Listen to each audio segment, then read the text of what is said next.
Morning, guys. Today's November 20th. Satisfaction guaranteed. O God, you are my God. Early will I seek you. My soul thirsts for you. My flesh longs for you in a dry and thirsty land where there is no water. Psalm 63, verse 1. Have you ever bought something, perhaps a car or an expensive outfit, hoping that it would bring satisfaction? If so, you know the disappointment that ultimately follows. It may satisfy for a few days, but then your heart is left with the same emptiness again. Are you trying to find satisfaction in things that this world has to offer? Are you trying to fill the void with approval from others, possessions, a career, entertainment, or education? Let me assure you that these things will ultimately leave you feeling empty. They are not the source of lasting satisfaction. If you are thirsty, turn to the living water. Seek the Lord and call upon him. Drink from his word and dwell in his presence. Your thirst will be quenched and your soul will be satisfied. Where your pleasure is, there is your treasure. Where your treasure is, there is your heart. Where your heart is, there is your happiness. St. Augustine. I think today's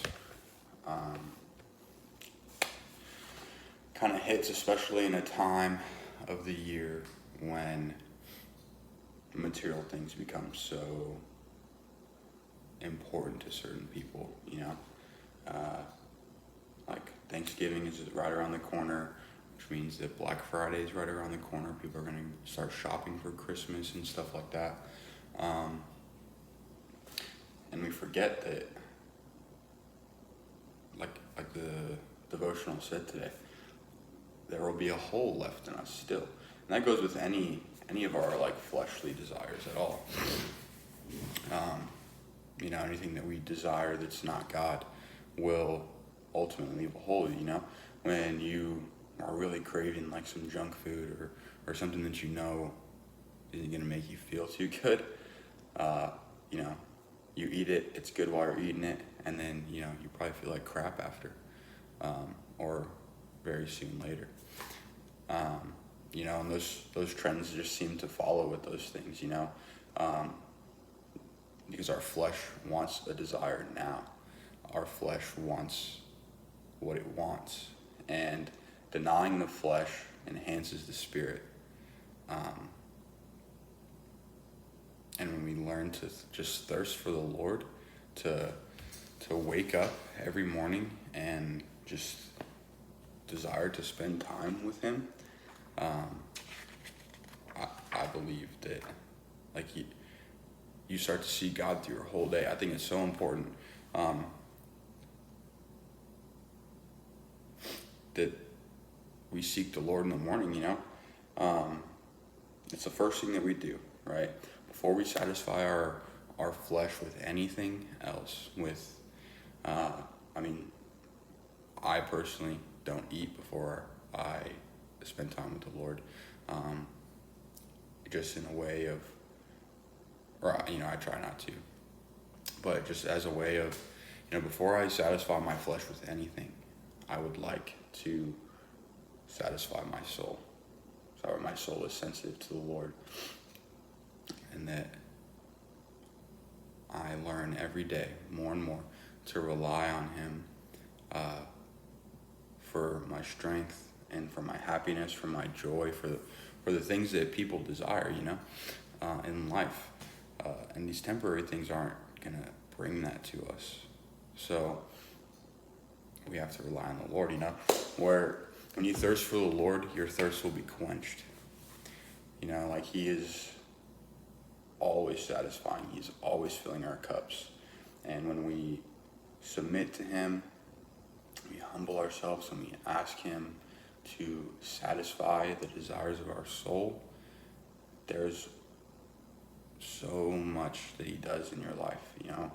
He can fill a hole that we're all looking for when it comes for happiness, when it comes for joy, peace, like everything that helps us to come closer to him and to come into a happy, joyful life, it comes from him, you know? And even those hard lessons, like sometimes like we're in a season of dryness and a season of hardship, but those seasons are to help us to learn something. And when we learn something, our soul becomes satisfied because we are learning how to be closer and more resilient and more reliant upon the Lord. And that is something that will bring true peace and serenity into your life and true happiness. And you know, I would talk to the people around you guys today, look at them and maybe ask some of the Christians, you know, if that are in your life,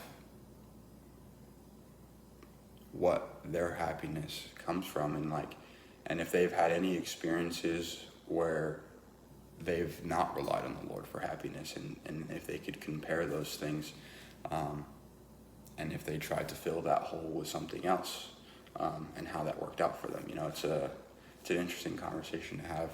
Most every person I've talked to, from church or whether it's just my friends, and we have that conversation, you know, it always comes down to that thing did not satisfy me as much as the Lord, or as much as I thought it was gonna.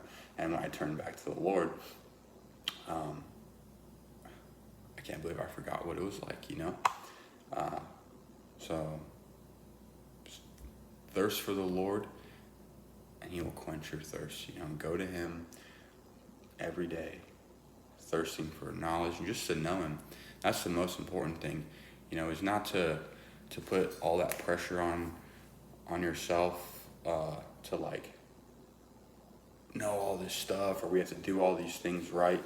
Like all that stuff comes, like Jesus is the person who changes us, you know? Jesus changes our soul. It has nothing to do with us. It has nothing to do with our willpower. It has nothing to do with that. When you just come to the Lord and you search for his heart and you want to be satisfied by him and you just want to know him more and just spend time with your Father, everything else will come, you know? So when you wake up, just, your Father misses you. He wants you to spend time with him. He's always there waiting for you. Just turn to him, spend time with him, go to him for comfort, and just talk to him. You know, he just wants to hear from his children. So today, just try to focus on that, you know? Try to focus on turning to him as often as you can, and just spending time with your Father. Well, I love you guys. Hope you guys have a blessed day. God bless you, and I'll see you next time.